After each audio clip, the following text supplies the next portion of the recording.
Should we get rid of statues that have stood for hundreds of years, that are part of our history, that are part of our culture and our heritage, if we find out, or we realise a little bit late, that these people had a sordid past? Does your past haunt you?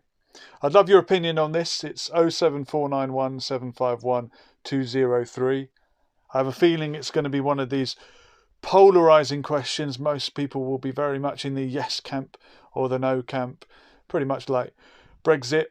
The yes is saying, no, we shouldn't. Why shouldn't we, if these statues are a reminder that some people were second-class citizens at a certain time in history? A monument to people that bought and sold human beings, transported them across the Atlantic and to other places, and many of them died along the way. Probably, I think, more died than survived, if you can believe that. But we got a call already. I hope somebody's going to answer the question whether or not we should be getting rid of these statues. Who's this? Hello, this is PK. Welcome back, PK. What do you think about the statues, my friend? Well, this is a very, very controversial subject for many reasons, isn't it? Yeah, it's this week's hot topic. We've forgotten all about the virus. Yeah. I mean, all of a sudden, everyone's cured. Isn't that great? Well, seemingly, I mean, the media always moves the focus in whichever direction will get the most hits, I suppose. And this is the hot topic this week. We did say bums on seats before, didn't we? Yeah, that's right. Yeah. Well, this one, I have some very strong opinions on this one. Okay. Yeah, I mean, okay.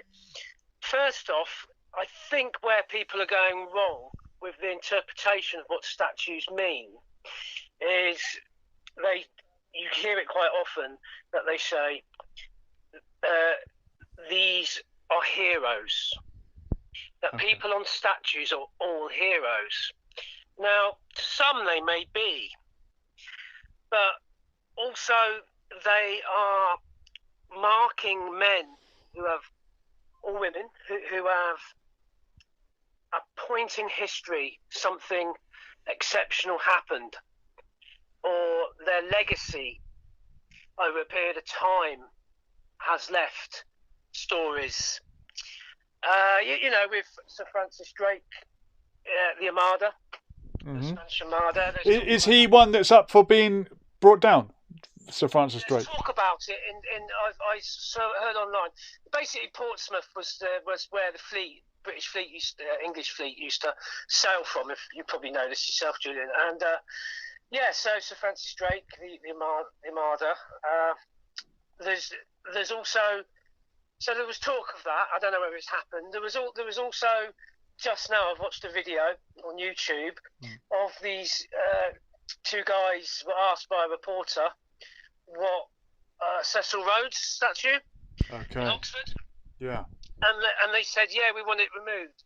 And she said, why? And then one of the guys says, she goes, well, what did he do? And one of the chaps says, it's on YouTube, you watch the video. He said, I don't actually know who he is.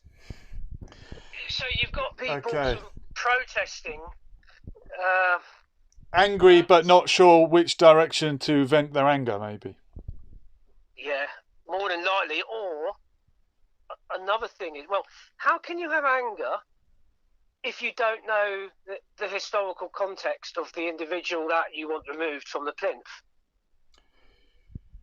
I guess you've only got to hear was a slave trader or slave owner and you've made your mind up, maybe. Well, yeah, possibly. But if we look at the time that these men lived in, they were men of the times. It doesn't make the act of owning slaves correct, but the thought processes that went on in those times was different. You could argue life was cheaper back then. Is one way to look at it. Do you think just as we now understand that slavery is wrong, we'll one day come to the conclusion that tearing down statues in a reactionary way is also wrong, and that the happy medium is to have these monuments in a museum, maybe with a full explanation of the context, as you said, of what was happening in the world at that time. That is an option. It should be something society discusses, but rather than the mob make the mind up for the rest of society, which is what has happened with the Colston in Bristol statue. Mm-hmm. I do understand the reasons, because obviously there's a very large black population in Bristol. I know the city quite well. What is the black population size, but what percent would Bristol be black, like the city itself? Are we talking 10, 15? Is it completely black? What's the breakdown? I wouldn't be able to give you the exact stats, but there's certain areas in like St Paul's, Easton is very sort of ethnic groups. Barton Hill, so okay. lots of Somalians in Barton Hill. Okay. HK Stocks in the chat, someone saying the black community have been trying to remove the statues for years. Question is, why now? Why is this happening during a so-called pandemic where they have told us for 3 months to stay in to save lives? There's a couple of points there. Yeah, a couple good points. I mean, there has been protest about that statue. I think there was some form of I'm not sure what the word is, a referendum or a vote or something, but apparently you need certain amount of ticks in a box or something before something can happen, is what I heard. I don't know whether that's true. Don't quote me on it. It might well be. There might have to be a certain percentage of a population reacts to something before it happens. I don't know if that's true, but I know there has been a lot of talk about the name of that and the Colston Hall. A Massive Attack won't play Colston Hall because of the name. Oh, interesting. Yeah, there has been long issues going on with that in Bristol City for a while. Wow. I heard a rumour that Massive Attack are also the graffiti artist Banksy, or that there is a link there somewhere. There might. I wouldn't know. I mean, the weird thing, there possibly is. I mean, they probably know him if he's not. I don't know. I mean, Banksy's. I don't know who he is. Well, I'm not saying it's you, PK. Don't worry about that. It might be. Yeah, probably best to keep the mystery. Well, that's true. Yeah, exactly. I almost don't like to reveal too much. Yeah, but I've got another suggestion for the statues in public. That I would say this. Okay, this is what I would say. Everybody has a light and dark. So with Colston, he was a philanthropist in the sense that a lot of Bristol is a lot of his money. Basically, I think he left a lot of money going into the public purse and stuff like that. Now, you could obviously, if he made his money from slavery, or some of it, or the majority of it from slavery, there's an ethical question there. But you do have to remember, times were different then. I'm not saying it's right. It's just an observation. It's a good point. Do you think that's relevant when people say, "Oh, well, can I make a statue of Jimmy Savile?" Then has child abuse always been wrong, whereas slavery was accepted, then frowned upon, then outlawed, and now we're repulsed by it? Well, if I could just quick, I'll move on to that in a moment. No problem.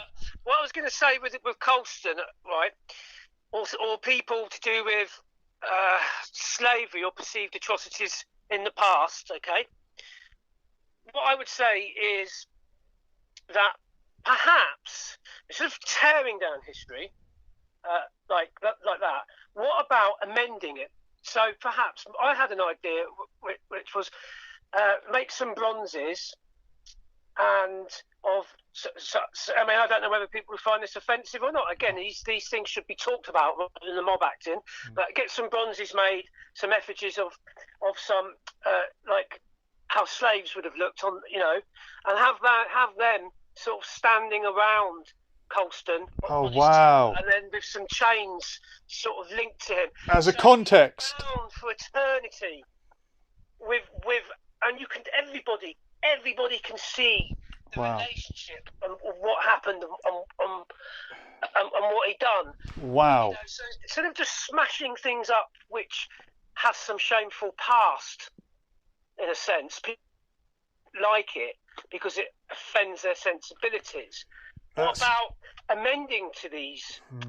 Well, someone suggested that they should replace the statue with Colston with a statue of the people removing him, which I thought was quite funny, but it sort of shows the times. But I can see you're looking for a non-reactionary solution to this whole thing, and I think one day we will see the bigger picture and we'll say yes, slavery was wrong, reactionary results from it were wrong, but it's coming out of an anger that was maybe never vented. I don't know. Your idea about putting slaves next to him is a controversial one. On the head in a way. But I think, you're quite right in what you say there. However, just because, the things that happened in certain times, that's what these statues are there to represent. Maybe turning points in British history, English history, Scottish history, Welsh history, wherever the statues may be. And, we did have an empire and things were done. And it's part of my heritage going back through my ancestors. What right does, other, say, people have that aren't necessarily don't have a heritage as long as I have to come in and say, I don't want that? Here's a question. That's sort of enforcing the minority's view upon the majority. I mean, like I say, I don't want the mob to act. I want to see discussion. Yeah, I would tend to agree. Someone's HK Stocks is saying, do we take down all the Queen Victoria statues? Now, when the Republic of Ireland gained independence, they did that. Oh, go on, PK. You've got a question for me. Yeah, I've got a question for everyone listening. Right? Okay, slavery. That's just, we'll go with a given. Anything to do with slavery now, right, has got to come down. Okay, let's just say that's going to happen. Okay. Right. Muhammad in the Quran had slaves. Do we take down every mosque? Do we burn every Quran? Now there's a good question. Now I'm going to pose as you now and say he was a man of his time. Right then. So you see. However, what I'll also add to that is, and it's been mentioned today that in his will, the Prophet Muhammad left no slaves, and that might be suggesting that he freed them during his lifetime. And it mentions many times in the Quran that a good thing to do is to free slaves, and even the early Muslims drank alcohol, and it was said that had alcohol been banned overnight, Islam would never have spread. So gradually alcohol was phased out until they said, no, you cannot have alcohol anymore. Similarly, the Muslims took a step towards outlawing slavery by saying it's good to free slaves, treat slaves well. And 1,000 years later, obviously, it looks terrible judging it on today's standard. But you could apply the exact same argument to these characters from history. And I like the fact that you've brought that up. It might be a topic for discussion in the chat, but go ahead with it. Where are you going with that? Yeah, well, you see, the thing is, it's almost like, I recognise the British had an empire. Muhammad sort of grew an empire. Genghis Khan is revered in Mongolia, and there's massive statue complex. And he's right. So he was the warlord that had quarter of planet Earth under his control. Wow. And yet he's revered in Mongolia. There's statues of him. And yet he would have done atrocities being a warlord. The clue's in the name. Yeah, absolutely. Yeah, go on. Yeah, no, I agree. And a lot of people are proud of their Genghis Khan heritage. I mean, a lot of people are descended from him. Genghis Khan would have done some atrocities. In a sense, it was Mongolia's time to shine, wasn't it? In a way, every dog has his day. Everyone has 15 minutes of fame. Yeah. And that's, so sort of empires come and go. And I think with the modern politics and that we're having now, I think that it's a bit hypocritical of them. I don't think people really looking at the big picture. It's almost just an emotional reaction, and people are jumping on the bandwagon, and all this from Black Lives Matter. It seems to have stemmed from, and yet it's almost the mob really, and people are thinking, well, if I don't agree with it, I won't sound very righteous, if you like. So I think people are jumping on the bandwagon and not thinking it through, is what I think. Yes, and this is emotional reactions are often not the right reaction, but we must understand why they happen, why emotions run high. And I hope that in the future we can have a more calm and collected approach to all of this. What do we do? I mean, if the mob grows, all these movements grow, and then at some point, when does this? I'm going to ask. I wonder what anyone thinks. At what point, or if they should, the state intervene and say, "Hang on, we can't just burn down all our old buildings because they were made by, funded from money which we consider immoral." And slave trade, or some people think making money through tobacco and alcohol is immoral. Yes, that's a very good point. I mean, do we then just all the great old buildings that we see in London and all the cities over the British Isles? Do we tear them down? I mean, is that not? I think that's a silly thing. I think we should keep these things and understand the history, because look what happened in the Cultural Revolution of China and the Soviet Union. They burned the books. The Nazis were doing it. That's right. Burning the statues is a first step. Burning effigies is a first step. There was certain artworks were deemed. The Nazis would burn certain artworks because it was deemed Jewish or whatever it was. That's right. Immoral. That's absolutely right. Yeah, and there are certain words you can't even mention because your video will be removed. I'm not going to mention them, but I will allude to them now. Recently, people were burning different structures because of a certain rumour, and it may not be true at all, that these masts were somehow making people ill. And that's all I'll say without mentioning numbers or letters. I know what you mean. And the police, I'm sure, intervened to prevent that. We've got Ian Molyneux reading us some history of religion. Fantastic, yeah. Sunnah of Muhammad is supposed to be an example of how a Muslim lives and what he does in life. Allah says, look at Muhammad, and Muhammad traded slaves, captured them and owned them. And as you said, a man of his time. BS is saying, take my pipe tobacco and bourbon whiskey away from me and there will be a war. Just saying. I don't blame him. Good on you, sir. Yeah, sometimes old habits die hard. Well, look, PK, I'm going to free up the line just in case other people want to get involved. And I'm going to play a clip later on, and you've mentioned it already, of some book burning type activity that went on in China. So pay attention for that. Yeah, let's get someone else on the phone. I'd love to have a listen to what their opinions are. No problem. Maybe hear the counter argument of why these things should go down. But I stand firm on my opinion. I think we should amend history, not cover over the shameful parts of our history. I think the washing is dried best when it's hung out in the fresh air. Well said. Thank you very much, PK. Nice one, mate. Thank you very much. I shall Brilliant. enjoy the rest of the show. Good man. Thank you. Thank you. Brilliant. There goes PK making some great points there.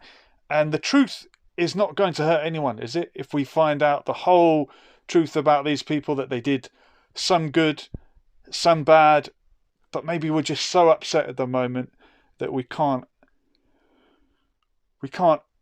live with seeing that reminder. Or some people are so upset and they feel that their complaints fell on deaf ears. But let's watch some footage of the statue itself coming down and a couple more. ground in just seconds.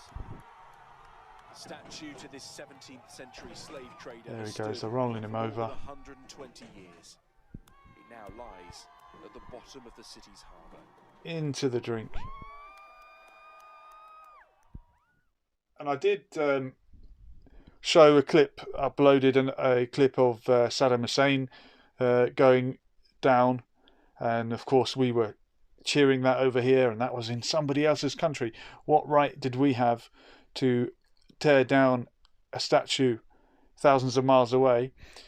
And what right do people have to tear a statue down here? But maybe if it was people from Bristol that tore it down, maybe is it a Bristolian's right to choose?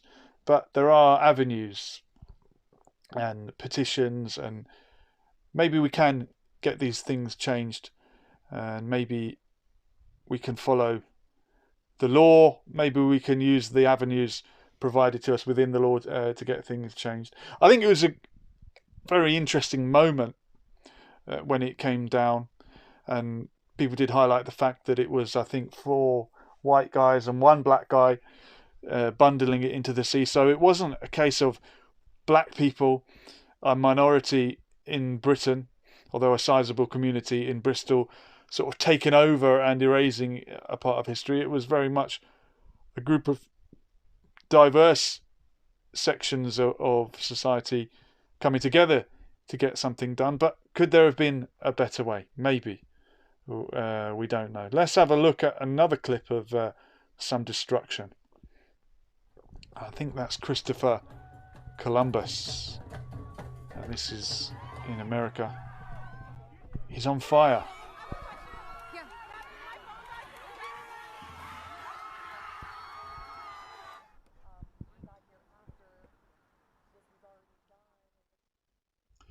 Yeah. Into the water he goes. And Christopher Columbus is obviously another European that went to discover the New World, but there were already people living there. In the chat, Phil Green saying, Lesson for Life, have you watched Europa, The Last Battle on BitChute? No, I haven't, and the fact it's on BitChute would suggest it's perhaps not allowed anywhere else. Again, this book burning, this censorship that's going on. And Kruger is explaining that clip as leftists using black people to further their political goals. Okay. And I guess he's suggesting that those leftists are not black themselves. BS is saying the amount of white British and American acting against their own interest is crazy. They don't realise they'll be turned on in no time. Is it against their own interest? Can't we all look after each other's interests? Can't we come together and make decisions together, make the right decisions together, celebrate everyone's history equally? It was an interesting comment earlier about the statues of Queen Victoria, and I was about to mention that when the Republic of Ireland gained its independence, or the Free State as it was known in the early days, statues of Queen Victoria were removed. There was a massive one in Dublin, and in Ireland Queen Victoria is remembered as the Famine Queen, this monarch that presided over the Great Hunger, what's known as the Potato Famine in Ireland. Queen Victoria did some good things as well. It was her government that outlawed slavery.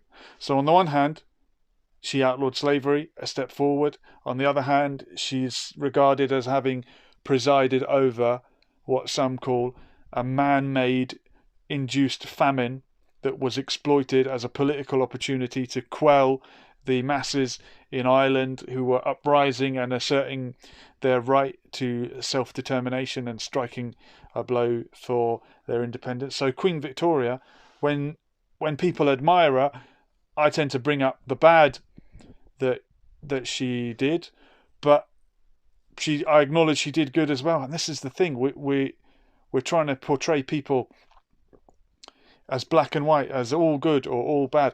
People, like, even before his funeral, people were bringing up George Floyd's past and saying, oh, he did this, he did that, when no one said he was a perfect guy, but the way that he died was perfectly horrific and unjust. And that's why it's been such a reaction to his death, not because he was some perfect man. And even Jesus told the story of the prodigal son. You got the perfect boy, the perfect son who did everything his dad wanted, and the other boy that went away and partied all the time, and the dad loved them both equally. Jesus never said that the perfect man is better than the repentant sinner. So let's be repentant sinners, if that's what Jesus advised us. Maybe we can not worry about what we've done, worry about what we're going to do, what direction we're going in. And maybe someone in history had slaves, was born into a society that had slaves, but maybe they freed them, or maybe they took steps to better the society. But we've got another caller, line 2. Who's this? Tiger. Aha, it's the animal lover. Is that Saj? Yeah. Yeah. What did you think of what PK was saying, that we should keep the statues? They're part of our history and our heritage. Respectfully, I didn't listen to him. Respectfully.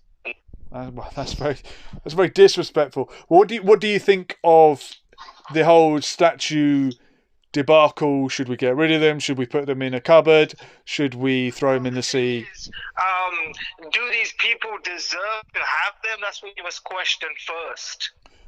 I think that's a good question. Most people that have a statue are rich enough to have it made for them. Donald Trump has a walk of fame, but that's just a shamble anyway, because I've walked on the I've seen what kind of people get it. It's just like anything goes, you know. But when it comes to it's a landmark history, you know. I was wondering what would happen to the Rocky statue at the top of the steps in Philadelphia, but does that even exist? Oh, it does. I've run up it.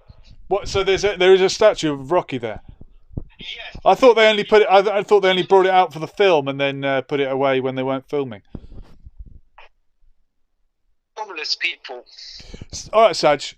Do you think it's a racist issue that white fictional boxer Rocky Balboa has a statue of himself at the top of the steps in Philadelphia, but black heavyweight champion, one of the greatest of all times, Joe Frazier from Philadelphia, from Motortown, never had a statue built for him, and he's been passed away several years now? Yeah, but he's never been in a film, so who cares? Well, he was in Rocky. Joe Frazier had a walk-on part in Rocky 1. Was he? He was, yeah. He stands up and he acknowledges Apollo Creed as he's getting into the ring and sort of says he's a friend. So Joe Frazier, Philadelphia's real favourite son, heavyweight champion of the world, beat Muhammad Ali in the fight of the century. I know PK knows all this because he's a boxing historian. Why is it the real black heavyweight champion of the world doesn't get a statue, but white Rocky Balboa, fictional, does? And when Jack Johnson, the first black heavyweight champion of the world, when black boxers were finally allowed to compete for the heavyweight championship of the world, when he was pardoned by Donald Trump brought along Sylvester Stallone as if he's the face of boxing, when he could have had countless African-American heavyweight champions to accompany him. George Foreman, maybe. Deontay Wilder had the belt back then. I could go on. And PK saying, why not Apollo Creed? After all, white guy beat him up. There's a point, PK. That's an interesting point. Tongue in cheek. With inflation, HK Stocks are saying over 170 years equals 2.2 billion it cost the taxpayer to compensate the slave owners. Those poor slave owners getting compensated for their loss. But what do you think, Saj? Why is there no statue of Joe Frazier? That's what I want to know. And you've seen the statue of Rocky. Yeah, with the Rocky statue, it's quite good because it gives homeless people a way to make money. So what happens is the homeless people hang around there.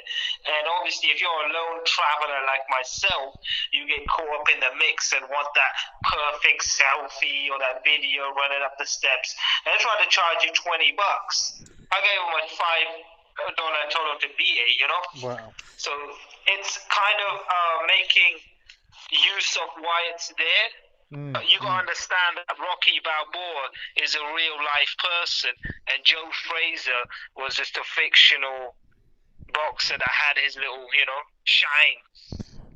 Well, no, it's the other way round, actually. In the chat, we got points, and this is interesting. No one looks at Joe Frazier Yeah, and thinks I want to be him. yeah. It's interesting to see what comes through on the screen and what I have to amend and allow to go out as the AI picks it up. We've got a message here saying that statues of Karl Marx and Nelson Mandela should not be allowed in the UK. I wonder why.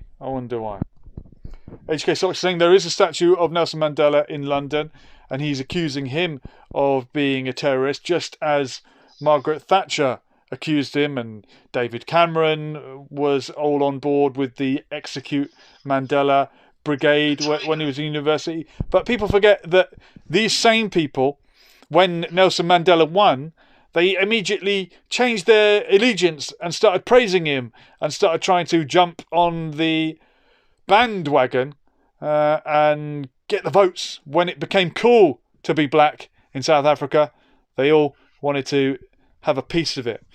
What are you thinking, Saj?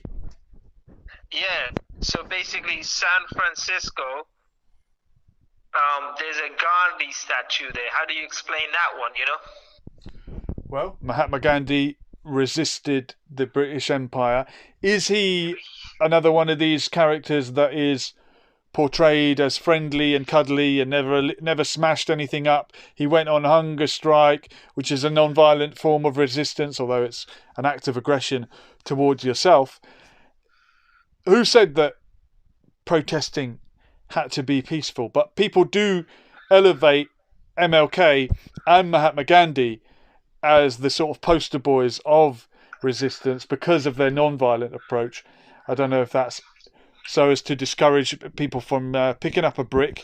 Not that you should. I believe in non-violent resistance and legitimate resistance. You forgot to say, when you said poster boys, you forgot to say pun intended. Thank you. Thank you for that, Saj. All right, Saj, anything else you got for us tonight? Any points been missed in the debate so far? That was dwelling about, can your past haunt your present? Okay. A lot of people are bringing up the past at the moment and saying Colston was a slave owner. Francis Drake is in the crosshairs now. People would have mentioned religious figures from history. Do you think that the British Empire's past haunts the United Kingdom? And does it haunt the UK unfairly? Because PK mentioned that Genghis Khan had an empire. The Ottoman Empire was an empire. The Ottoman Empire, yet again, one of these issues I have to deal with, because they did a lot of bad things and they did some good things. They enslaved young Christian boys to be part of the Janissaries in their army, forced conscription and forced conversion to their religion, which is forbidden by their religious teaching. But they also helped out the Irish during the famine when Queen Victoria was refusing to do so and trying to prevent the Ottoman Empire from helping them. So if you've seen, I think it's is it one of the football clubs in Dublin have a moon and crescent emblem on their shirt, and that's out of solidarity and remembrance of what the Ottoman Empire did for the Irish at a time when others were turning their back on them. And of course the Native Americans helped the Irish as well. And that favour was recently remembered when Irish people donated some provision to some Native Americans recently. BS is saying Native British people have finally had enough. This is the start of the change. Bill Fence is thanking me for my knowledge on the Ottomans. Thank you. And yeah, a lot of people feel like they've had enough.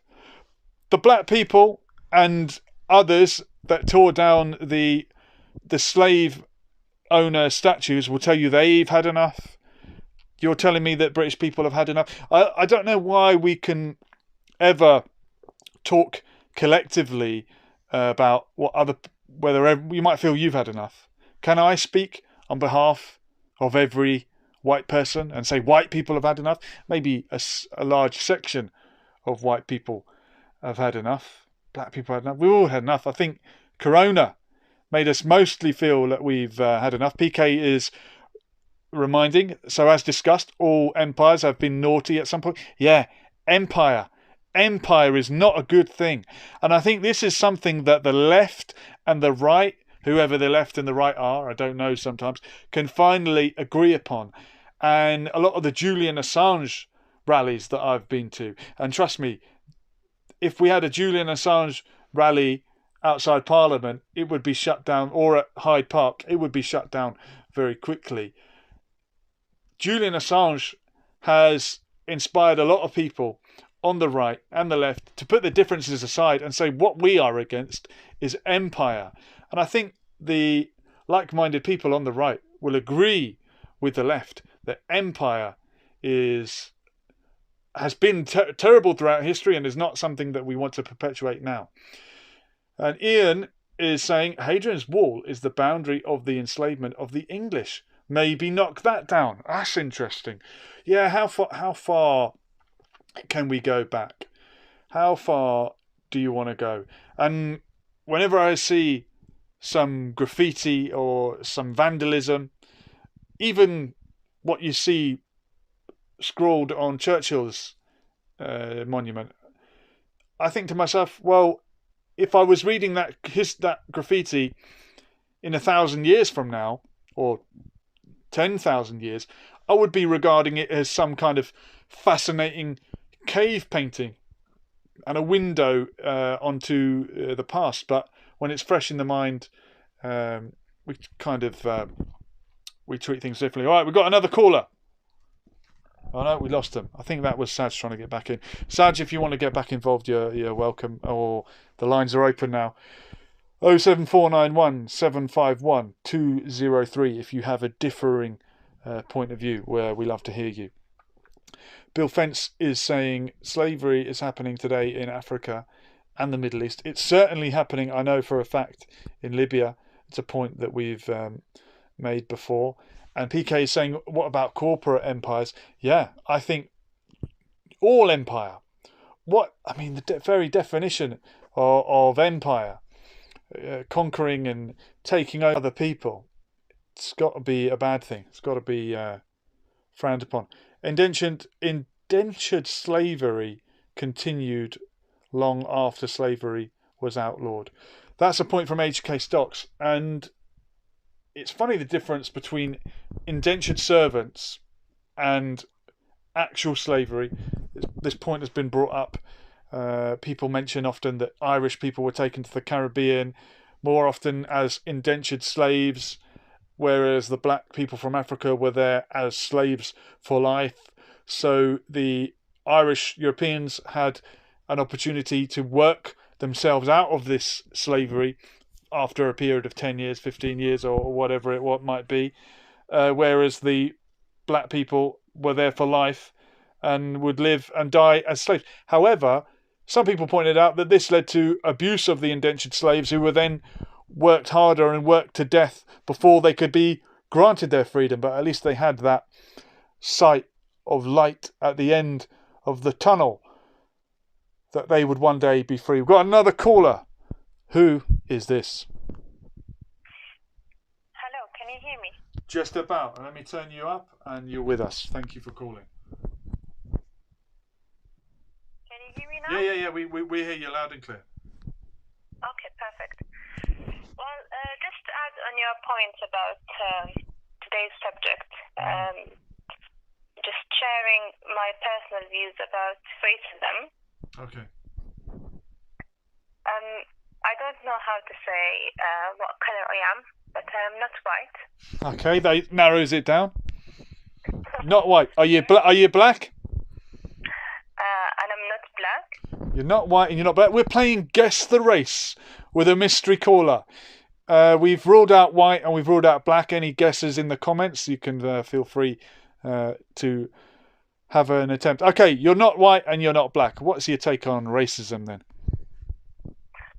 Well, I think sometimes people don't know that we are actually affected, even though we're not white and we're not black and we are not yellow.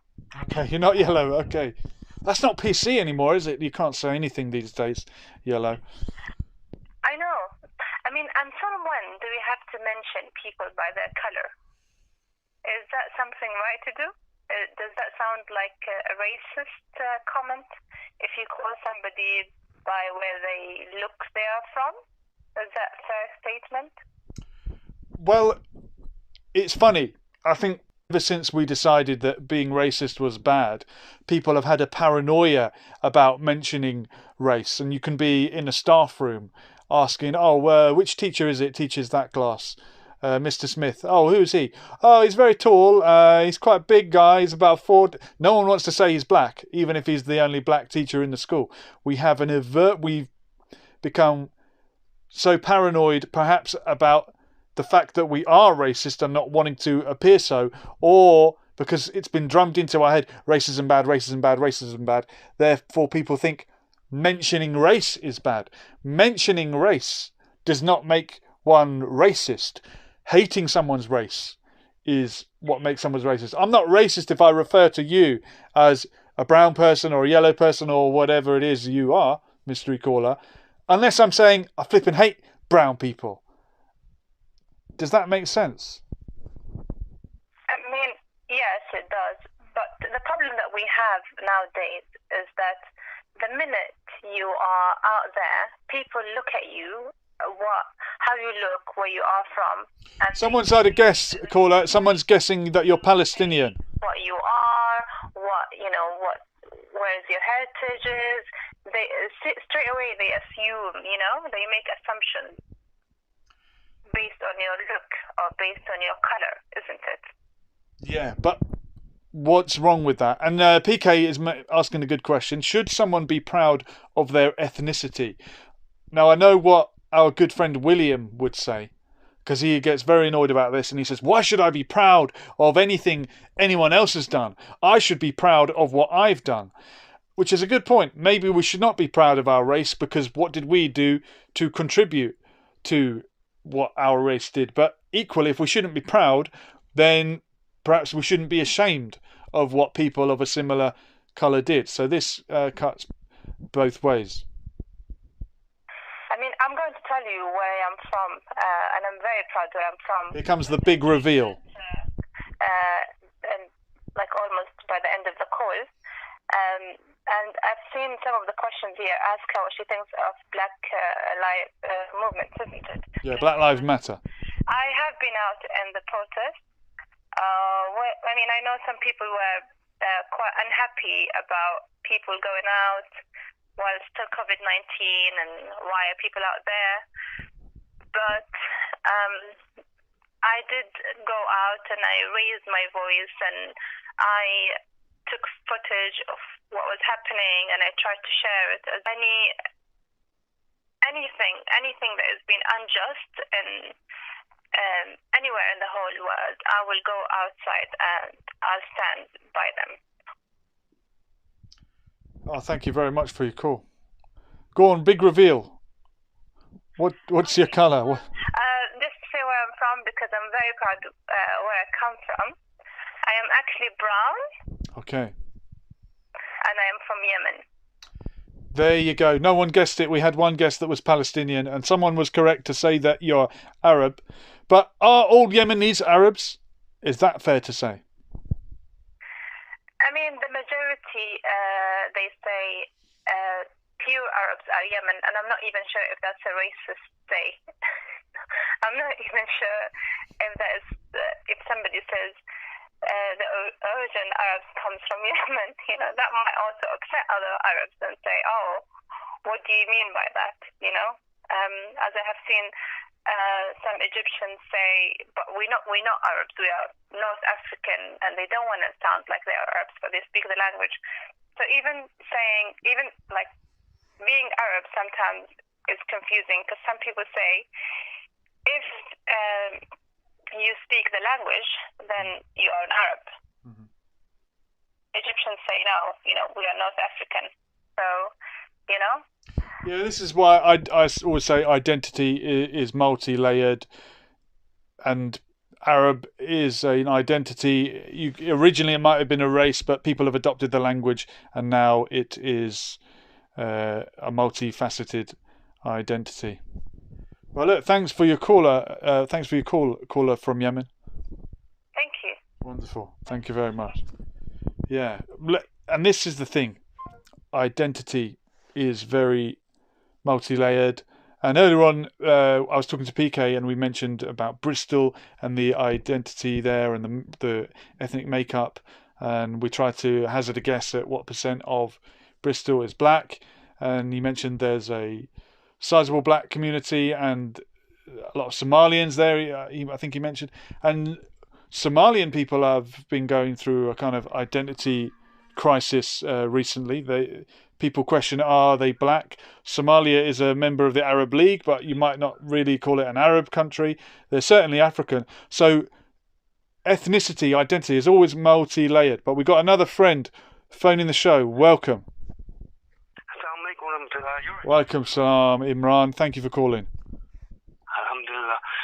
Just been watching the chaos that's been going on for the last since Ramzan finished and that.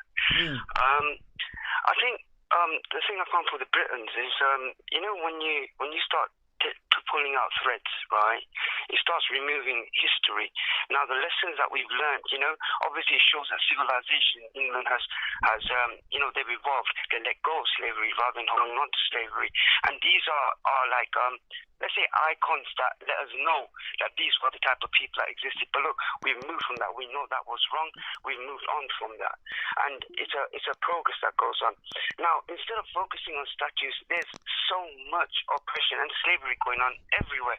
You go around, traveling around. If you go, for example, in Somalia, some of the Somali brothers, they will tell you that there are other black people who are slaves, literal slaves to Somali people. Is that happening in Somalia? I know it happens in Libya, so I mentioned it. It's happening in Somalia as well, is it? Yeah, it's in Somalia, it's in Libya, right? Also in Arab countries, what happens is a lot of the workers come from India, from Pakistan, especially from Bangladesh. Their passports are taken off them, right? And they are literally working there as slaves. They find it very difficult to get back. They do get paid eventually, but it's not on their how they want to do it. They literally are just kept there and looked at as like degraded. I mean, if you travel around the Arab countries, I'm sure I mentioned it the last time we spoke about this subject, is if they are from India, from Pakistan, places like that, they are naturally looked down on, especially the upper class Arabs. They will look straight down at them as if they're not there.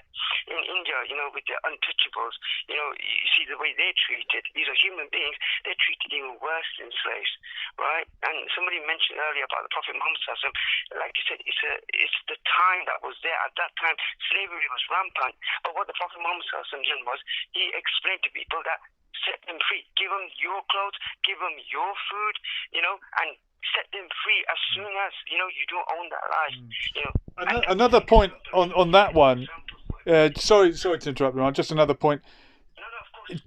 Jesus, 500 years earlier, at a time when slavery was equally rife and rampant and going on, he never mentions it. So he doesn't outlaw slavery, but because we know less about Jesus, I don't know whether Jesus had slaves or not, but he doesn't speak out against it. So, and Christians were practicing it since him up until 1700 or whatever it is. But I'm sure if you asked him, he would discourage it, just like all the other religious figures that we could mention, but everything happens at a certain time, and it's about the direction of travel, direction of change, right?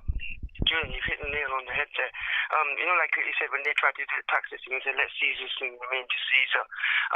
I think slavery is a concept that initially they were uncivilized people. Right at the beginning, when the idea had first come across was, if you look in the Quran where you mentioned Zulkarnain, but these people were like cannibals, and they were really crazy, and the only way was they had to take them in, put them under their own wing, then civilize them. It was something to do with civilization at that earliest time of humanity, not now, but at that time. Humanity's moved so much from that time, so it was no longer regarded. But these ideas, they come in circles, history repeats itself. So the example will always be there, etched, right, from the Quran, that, slaves, if this idea, one nation, mighty nation comes along, if they take over, they'll put us as slaves. I mean, for example, if you want to look at a simple concept, look at what the Black Hebrews say in America. You know who the Black Hebrews are, right? They say that as soon as they come, they're going to enslave the white people. I heard Imran Hussein say regarding slavery that it could only be practiced in war if the other side are threatening to enslave you. But this is, look, as I say, religion always has different interpretations. There will be idiots in Somalia and Libya saying, no, I can enslave everybody. Good people, 500 years on, 1,000 years, and we get better. And I think we move forward. And you can use religion to justify whatever you want. This is the problem. This is the blatant problem about it. I just feel really, really concerned with the British people. Is civilization. You cut a people's past off from them. Every society has ever existed. As soon as you start removing the history, right? Like you said, there's bad and good in many historical icons, but what happens is that you end up losing essential parts of that society's structure as they've come forward. And when you remove big blocks like that, people, you cut a people's past off from them, and there's nothing there. Past gives us the strength to move forward. The verse of the Quran where Allah subhanahu wa ta'ala says, verily the friends of Allah are those who neither grieve nor do they worry. Now, grief is always a past thing. Okay? Something that's happened in the past. And a worry is always a future thing. Something that happens in the future. There's a very important wisdom in that Allah saying that, right, I was with a church, a priest and a few people. We had just to talk a short while back, and, they bought something. There was a black woman there, and she straight away said, oh, it's 400 years, we got 400 years of, it's built up in us and stuff like that. But those were people that happened 400 years ago. Right? I'm not saying that, but you've not been made a slave, have you? And there are people who are suffering right now. So if you can empathize with what they're going through, then, surely you should be diverting that energy in that direction and helping those who have been enslaved. For example, in Israel, right, the Eastern European, the women, they call them shiksas or something, they had a problem with the population thing there because there were more Eastern Europeans, right, that they felt that were not Jewish, that was changing the statistics for Israel, So when you're looking at this, it's going on this is something really, really worrying, right? This society has allowed, it's inclusive, it's allowed all of us to practice our religions, to practice our faith, right? And it's been really good. Now, you put a new system in there, right? It's going to dismantle everything in a way that it's never happened, and we don't need that here. What are they going to do next? Take off the Union Jack? Where does it stop, right? If it goes into, I've seen a video, the oppression, you're not showing everything on TV, the media's going up, but white people are being hurt really bad. Innocent white people have got nothing to do with it. And this is really, really worrying, because it's like there's a rage there, but it's not being directed to the right people, the bankers, those people who are deliberately got something to gain from this. It's not being directed, it's being directed to the poor people, right? All lives matter. How about poor lives matter? All the people who are ill, the old people matter. Right, it's all lives. It's not just this, right? And I feel that their focus is being led in a direction which we really don't need to go. Right, this is like communism, a strange type of communism that's coming in, right? And it's a clash of civilizations, and I don't know which way it's going to go, Julian. To be completely truthful and frank, and I'm really concerned as a father. I'm seriously concerned about this, right? Because, and I'm sure a lot of other parents are as well, because the youth, they're going in a direction, and the elders are going in one direction. People are not being truthful with their hearts because they're too scared to say what they really want to say. The only person I'll take the knee down, right? As in the Injil, it says that everybody will take the knee down to Messiah, Isa ibn Maryam. That's Jesus, right? It says it. That's been prophesied. So that's somebody who Allah has given us permission to take our knee down to. But I'll never take it down for another human being. Wow, interesting. That's us. I'll only do it for Jesus because that's what Allah says. From the Injil, that's what the teaching is, that we will to accept the Messiah. That is it. So I can't give that to any other human being. Not out of disrespect. So you're not taking the knee until Jesus shows up. Wow. It's only for Isa alayhi salam. PK is saying, before you smash down a system and society, you better know what you're going to replace it with. Exactly. They want to remove the police force. Right? Police protect the innocent is their prime directive. Now, these last directive is to protect the innocent, is it? There's something else. I don't know what this agenda is, right? Protect the innocent, right, is the most important thing. This is the only reason why, when people are saying that, Imran, you're not so hard on the police, it's because the majority of the police, right, are generally, you get robbed, you get things. Who do you call first? You call the police, right? And now you want to dismantle them. Okay, I've been oppressed by the police. Believe me, I have. In horrible ways sometimes, right? But I don't point my finger at saying every cop is a bad cop. There are genuinely some good. There are bad eggs in everything, mate. But these ones are. It really is concerning, Julia. And there's no leaders. There's nobody taking the lead. Julian, we need people, right? To come forward and say, well, hold on for a guy, but nobody's got that backbone anymore. That stiff upper lip, that strong spine. Where's it gone? Where are the people gone? Where are they? We don't need right-wing nutters coming in, and we don't need left-wing loonies coming in. We need to walk that middle path, right, and make it as wide and inclusive as we can possibly make it. And, I genuinely don't know where we're going with this, because it's really worrying and concerning too, especially when you speak to the older generation. They're really worried about it. We have not got that American racism problem here to the extent they have. So why are we bringing such a horrible, in Islam say, fitna? Why are we bringing this fitna into our domain? Yeah, there is racism, but we can talk and sort this out. Or bringing down the statues. Right, okay, yeah, take down the statues, no problem. But let's have a discussion. Right, let's find out each other's concerns. Right, all right, this is what is bad about it. This is what we're going to separate ourselves from these passing that, okay, that was his ideology, but this is my ideology. Right? And separating, not forcing the English people, the British people, the Britons, to forcing them into something that their hearts are not in, because this will create a kind of a malice inside their heart. And everybody is prejudiced to a certain point. Everybody. It doesn't matter who they are. Bring a white Muslim convert into a masjid, bring a black Muslim convert into a masjid, and you even see a difference in that. The way the white Muslim is treated to the way the black Muslim is treated. There's a difference. Right, so we've got to really look at it. Otherwise, the other ideologies that come in, for example, if you look at the Black Hebrew Israelites, Nation of Islam, if there's an ideology that's teaching that the white people are evil, then what are you bringing in with that, right? And if from the right wing saying, oh, these people have got low intellect, they've got smaller brains, what ideology is coming in from that? We don't need these problems coming in right now, and it's down to the people who see both sides and they walk the middle ground and say, yeah, what the police officer did is wrong, but don't, force people to do things that they don't want to do in their hearts, because they're doing it out of fear, because that creates resentment in people's hearts. I don't know, Julian, please, if you could give me, because obviously I speak to a lot of people, so any advice on this, from your perspective? Because I agree 100%. Forcing people to do anything is a recipe for disaster. I mentioned earlier tonight some of the mistakes that the Ottoman Empire made, forcing people to convert to religion, forcing people to serve in the military, and that sowed the seeds of the Bosnian conflict and the Balkans conflict, that forcing people to do something could cause havoc for years and years later. And we need no compulsion in religion. We all know that one. We need to start doing things because we want to, with consent. We're always banging on about consent. So I think we need to come together and reason together.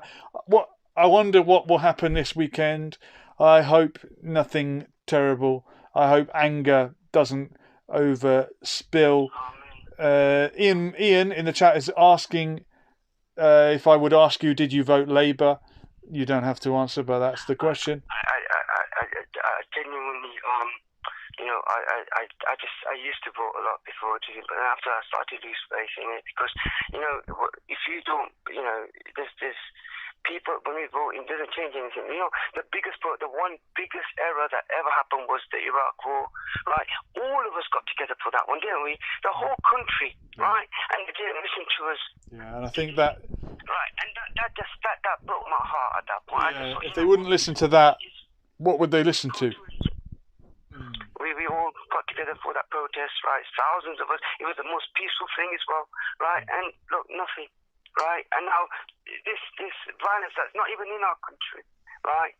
And they like you said, if you mention Julian Assange or the paedophiles, against these paedophiles and these poor children, right? It's worse now than it's ever been. This paedophilia nonsense. It's worse now than it's ever been, Julian. Right?